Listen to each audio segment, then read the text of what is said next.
Thank you very much, Mr. President. Ladies and gentlemen, good evening. Assalamu alaikum. Lovely to see you all here tonight. As a Muslim, as a representative of Islam, I would consider myself an ambassador for Islam, a believer in Islam, a follower of Islam and its prophet. What about the second speaker, about how backward we Muslims all are? On a factual point, you said that Islam was born in Saudi Arabia. Islam was born in 610 AD. Saudi Arabia was born in 1932 AD. So you were only 1,322 years off. Not bad? Not bad start there. Talking of maths, by the way, a man named Al-Khawarizmi was one of the greatest mathematicians of all time, a Muslim, worked in the golden age of Islam. He's the guy who came up with not just algebra, but algorithms. Without algorithms, you wouldn't have laptops. Without laptops, Daniel Johnson tonight wouldn't have been able to print out his speech in which he came to berate us Muslims for holding back the advance and intellectual achievements of the West, which all happened without any contribution from anyone else other than the Judeo-Christian people of Europe. In fact, Daniel David Levering, the author of the Pulitzer Prize-winning historian and author of The Golden Crucible, points out that there would be no Renaissance, there would be no Reformation in Europe without the role played by Ibn Sina and Ibn Rushd and some of the great Muslim theologians, philosophers, scientists in bringing Greek texts to Europe. As for this being our university, I will leave that to the imagination as to who is our and who is there. I studied here too. An astonishing set of speeches so far making this case tonight.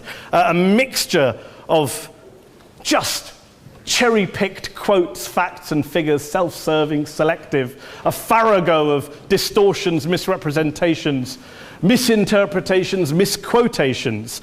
Daniel talked about my article in the New Statesman, which got me a lot of flack, where I talked about the anti-Semitism that is prevalent in some parts of the Muslim community, which indeed it is. Of course, I didn't say in that piece that it was caused by the religion of Islam. In fact, modern anti-Semitism in the Middle East was imported from, finish the sentence, Christian, Judeo-Christian Europe, where I believe some certainly bad things happened to the Jewish people. In fact, Tom Friedman, Jewish-American columnist in the New York Times, told me in this very chamber last week that he believed, had Muslims been running Europe in the 1940s, 6 million extra Jews would still be alive today. So I'm not going to take lessons in anti-Semitism from someone who's here to defend the Judeo-Christian values of a continent that murdered 6 million Jews. Moving swiftly on. Yes. Absolutely. Well, I'm about to make that point. No, I'm about to make that point. You're right. I agree with you 110%. That is my point. I don't think Europe is evil or bad. I'm a very proud European. I don't want to judge Europe on that basis, but if we're going to play this gutter game where we pull out the Bali bombing and we pull out examples of anti-Semitism in the Islamic community, then of course I'm going to come back and say, well, hold on. I mean, look, let's be very clear. Daniel here was a last-minute replacement for Douglas Murray, who had to pull out. And Douglas and I have a well-documented differences, but to be fair to Douglas, as to be fair to Anne-Marie and to Peter, atheists. Atheists see all religions as evil, violent, threatening. What the problem I have with Daniel's speech is that Daniel comes here to run this robust defense of Christianity, forgetting that his fellow Christians, people who said they were acting in the name of Jesus, gave us the Crusades, the Spanish Inquisition, the anti-Jewish pogroms, European colonialism in Africa and Asia, the Lord's Resistance Army in Uganda, not to mention countless arson and bomb attacks on abortion clinics in the United States of America to this very day. I would like a little bit of humility from Daniel first before he begins lecturing other communities and other faiths on violence, terror, and intolerance. But, no thank you. Some water. But I would say this, to address the gentleman's very valid point here, I'm not going to play that game. I don't actually believe that Christianity is a religion of violence and hate because of what the LRA does in Uganda or what Crusaders did to Jews and Muslims in Jerusalem when they took back the city in the 12th or 13th or whatever century it was. I believe that Christianity, like Islam, like pretty much every mainstream religion, is based on love and compassion and faith. I do follow a religion in which 113 out of the 114 chapters of the Quran begins by introducing the God of Islam as a God of mercy and compassion. I would not have it any other way. I don't follow a religion which introduces my God to me as a God of war, as some kind of Greek God of wrath, as a God of hate and injustice. Not at all. As Adam pointed out, you go through the Quran and you see the mercy and the love and the justice. And yes, you have verses that refer to warfare and violence. Of course it does. This is not a motion about pacifism. I'm not here to argue that Islam is a pacifistic faith. It is not. Islam allows military action, violence in certain limited contexts. And yes, a minority of Muslims do take it out of that context. But is it religious? We talked about Woolwich. Daniel and Anne-Marie have suggested that it's definitely religion that's behind all of this. Well, actually, what I find so amusing tonight is we're having a debate about Islam, and the opposition tonight have come forward. We have a graduate in law, a graduate in modern history, a graduate in chemistry, and you know, I admire all of their intellects and their abilities, but we don't have anyone who's actually an expert on Islam, a scholar of Islam, a historian of Islam, a speaker of Arabic, even a terrorism expert or a security expert or a pollster, let alone to talk about what Muslims believe or think. Instead, we have people coming here, putting forward these views, putting forward these sweeping opinions. Listen to Professor Robert Pape of the University of Chicago, one of America's leading terrorism experts, who, unlike our esteemed opposition tonight, studied every single case of suicide terrorism between 1980 and 2005, 315 cases in total. And he concluded, and I quote, "There is little connection between suicide terrorism and Islamic fundamentalism or any of the world's religions. Rather, what nearly all suicide terrorist attacks have in common is a specific secular and strategic goal to compel modern democracies to withdraw military forces from territory that the terrorists consider to be their homeland." And the irony is, when we talk about terrorism, the irony is that the opposition and the Muslim terrorists, the Al-Qaeda types, actually have one thing in common, because they both believe that Islam is a warlike, violent religion. They both agree on that. They have everything in common. Osama bin Laden would be nodding along to everything he's heard tonight from the opposition side. He agrees with them.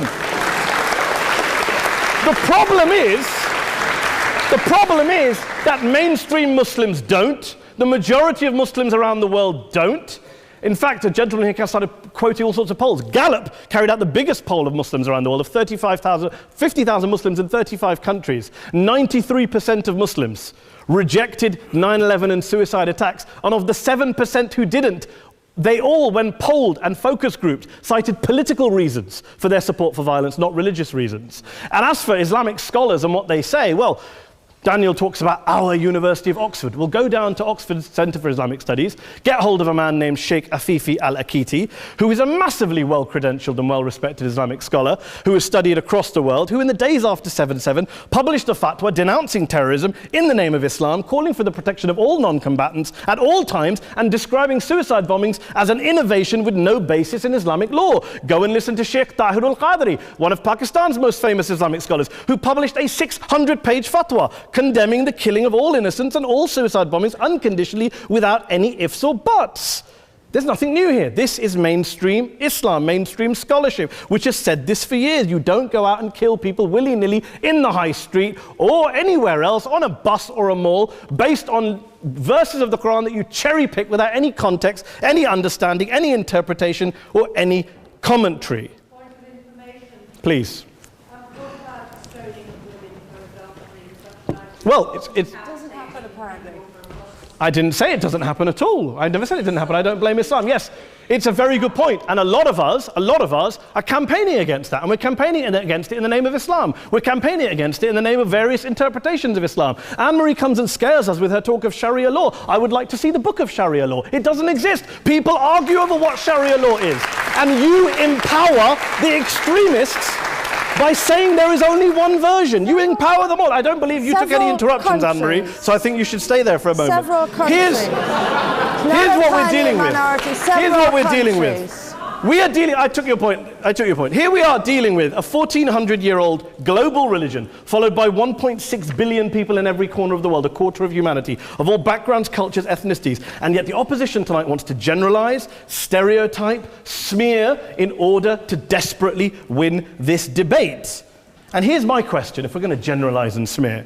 If, okay, people say yesterday's bombers, and we've got to be careful, there's a trial going on, were yesterday's attackers, motivated by Islam? Big debate. I don't believe they were. Let's say they were. Let's say Faisal Shahzad, the Times Square bomber, was motivated by Islam. Let's assume, for sake of argument, that Richard Reeves, the shoe bomber, was motivated by Islam.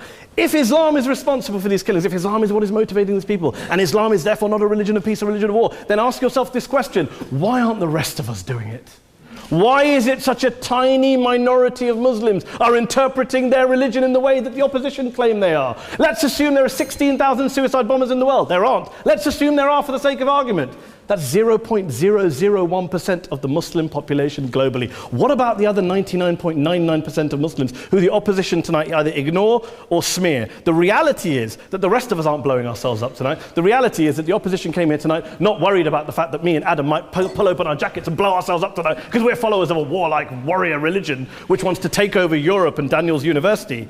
The issue is this. The issue is this.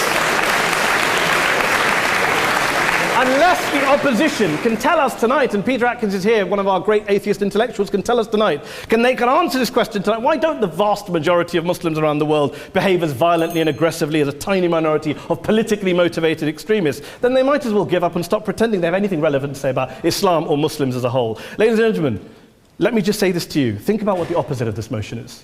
If you vote no tonight, think about what you're saying the opposite of this motion is. That Islam isn't a religion of peace, it's a religion of war, of violence, of terror, of aggression. That the people who follow Islam, me, my wife, my retired parents, my 6-year-old child, that 1.8 million of your fellow British residents and citizens, that 1.6 billion people across the world, your fellow human beings, are all followers, promoters, believers in a religion of violence. Do you really think that? Do you really believe that to be the case? They say that in the Oxford Union, the most famous debate was in 1933 when Adolf Hitler looked out for the result of the King and Country motion, where they voted against fighting for King and Country, and Hitler was listening out for the result. Well, tonight, 80 years on, there are two groups of people around the world who I would argue are waiting for the result of tonight's vote. There are the millions of peaceful, non-violent, law-abiding Muslims both in the UK, Europe, Asia, Africa and beyond, who see Islam as the source of their identity, as a source of spiritual fulfillment, of hope, of solace.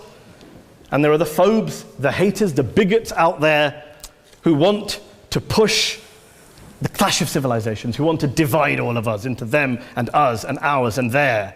Ladies and gentlemen, I urge you all not to fuel the arguments of the phobes and bigots. Don't legitimize their divisions. Don't legitimize their hate. Trust those Muslims who you know, who you've met, who you hear, who don't believe in violence, who do want you to hear the peaceful message of the Quran as they believe it to be taught to the majority of Muslims, the Islam of peace and compassion and mercy, the Islam of the Quran, not of Al-Qaeda. Ladies and gentlemen, I beg to propose this motion to the House. I urge you to vote yes tonight. Thank you very much for your time.